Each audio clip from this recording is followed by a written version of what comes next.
मेरी स्वदेशी की व्याख्या बहुत सिंपल है। पैसा किसका लगता है उसे मुझे कोई लेना देना नहीं है। वो डॉलर है, पाउंड है, मुझे कोई लेना देना नहीं है। लेकिन जो प्रोडक्शन है उसमें पसीना मेरे देशवासियों का होगा। વોકલ ફોર લોકલ અને સ્વદેશીનો આ મંત્ર ગુજરાતની સફળતાનું જ્વલંત ઉદાહરણ છે। રાજ્યમાં વોકલ ફોર લોકલની વિભાવના થકી વિકાસની તકો હકીકતમાં પરિણમી રહી છે। ગુજરાતના દરેક પ્રદેશની આગવી પ્રોડક્ટ અને ઓળખ છે। વન ડિસ્ટ્રિક્ટ વન પ્રોડક્ટની વિશેષ સ્ટ્રેન્થ પણ છે। આપણા કેટલાક જિલ્લાઓ તો દેશના અન્ય રાજ્યો કરતાં પણ અનેક ગણું વધારે ઇન્ડસ્ટ્રીયલ આઉટપુટ અને પ્રોડક્શનનું પોટેન્શિયલ ધરાવે છે। લોકલ પણ ગ્લોબલ એવા સેક્ટરમાં ગુજરાતનો દબદબો જોઈએ તો કૃષિ, મત્સ્ય ઉદ્યોગ, food processing, chemical petrochemical, James jewellery, engineering, pharma, textile જેવા પરંપરાગત ક્ષેત્રોમાં હંમેશા અગ્રેસર રહ્યું છે। आत्मनिर्भर भारत के अभियान को हम सब आगे बढ़ाएं, वोकल फॉर लोकल बने, स्वदेशी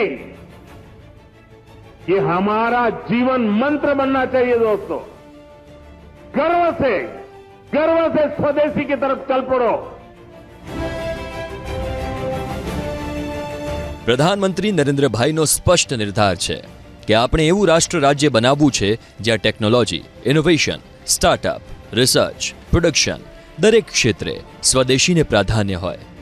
સ્વદેશી અને આત્મનિર્ભરતાને પ્રમોટ કરવા વડાપ્રધાનશ્રીએ વોકલ ફોર લોકલ અને લોકલ ફોર ગ્લોબલનો મંત્ર આપ્યો। મુખ્યમંત્રી ભૂપેન્દ્રભાઈ પટેલે પણ વોકલ ફોર લોકલ થકી સ્વદેશીકરણના મહત્વને જોર આપ્યું। આદરણીય મોદી સાહેબનો સ્પષ્ટ મત છે કે આત્મનિર્ભર ભારત 140 કરોડ ભારતીયોનો સંકલ્પ છે। સ્વદેશી પ્રત્યેનું વડાપ્રધાનશ્રીનું વિઝન આત્મનિર્ભર, સશક્ત, આધુનિક અને વૈશ્વિક ભારતના નિર્માણનું મહત્વપૂર્ણ મિશન છે। વોકલ ફોર લોકલ અને લોકલ ફોર ગ્લોબલ માટે સ્થાનિક ઉદ્યોગો, કૃષિ, ગ્રામીણ અર્થતંત્ર, એમએસએમઈ, સ્ટાર્ટઅપ, યોગ, હસ્તકલા અને સંસ્કૃતિને વધુને વધુ અપનાવીને અને પ્રોત્સાહન આપીને આપણે આ મિશનને વેગવાન બનાવવું છે। લોકલ ફોર વોકલના અભિયાનનો ફાયદો માત્ર ઉદ્યોગોને જ નહીં, નાના અને મધ્યમ કદના ઉદ્યમ સુધી પહોંચ્યો છે। કચ્છનો હસ્તકલા ઉદ્યોગ વિખ્યાત છે। કચ્છની હેન્ડીક્રાફ્ટ દેશ વિદેશમાં આગવું સ્થાન ધરાવે છે। ભુજના કુનરિયા ગામના કુશળ કારીગરોને ગુજરાત અને કેન્દ્ર સરકારની લોકલ ફોર વોકલની જાહેરાતનો ખૂબ મોટો ફાયદો થયો છે। લેધર હેન્ડીક્રાફ્ટમાં belt, purse, boot, mobile cover, handy bag, carry bag જેવી 50થી વધુ વસ્તુ બનાવનારા ભોજભાઈ કહે છે કે સરકારનું માર્ગદર્શન અને સહાય તેમના માટે ખૂબ મદદરૂપ પુરવાર થયું છે। ઘણી બધી અમે લેધરની કલાઓ કરીએ છીએ અને સરકાર તરફથી અમને બહુ સારામાં સારો લાભ મળે છે। ખૂબ ખૂબ અભિનંદન, આભાર બધું આપણા મુખ્યમંત્રી હોય કે આપણા શ્રી નરેન્દ્ર સાહેબ મોદી, આપણા મિનિસ્ટર, વડાપ્રધાનનો પણ ખૂબ ખૂબ આભાર માનું। ગુજરાત સહિત દેશભરમાં યોજાતા પ્રદર્શનોમાં આ કારીગરો પોતાની વસ્તુઓને દર્શાવી પ્રતિભા બતાવે છે। સરકારની આ પહેલના કારણે ગૃહ ઉદ્યોગને એક મોટું બળ મળ્યું છે।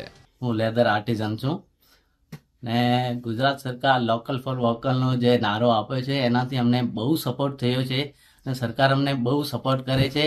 એના એક્ઝિબિશનો સારા લાગે છે। આપણે ઓલ ઓવર ગુજરાતમાં મોટી મોટી સિટીઓ છે, સુરત છે, અમદાવાદ છે, વડોદરા છે, નાની મોટી, એમાં અમે લાભ પણ લઈએ છીએ, અમે જઈએ છીએ, સારો રિસ્પોન્સ મળ્યો છે।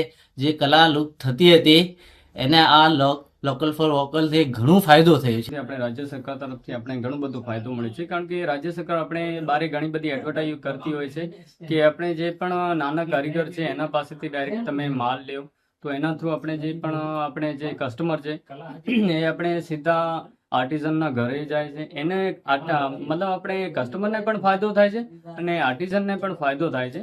એટલે રાજ્ય સરકાર થ્રુ આપણે ઘણો બધો ફાયદો મળે છે અને લોકલ ફોર વોકલથી આપણે ડાયરેક્ટ કસ્ટમર આપણે ઘરે આવે છે ને, એ સૌથી મોટો આપણો ફાયદો છે। મુખ્યમંત્રી ભૂપેન્દ્રભાઈ પટેલના નેતૃત્વ હેઠળની સરકાર સ્વદેશીથી આત્મનિર્ભરતા અને વોકલ ફોર લોકલના અભિયાનને આગળ ધપાવવા કૃત નિશ્ચયી છે।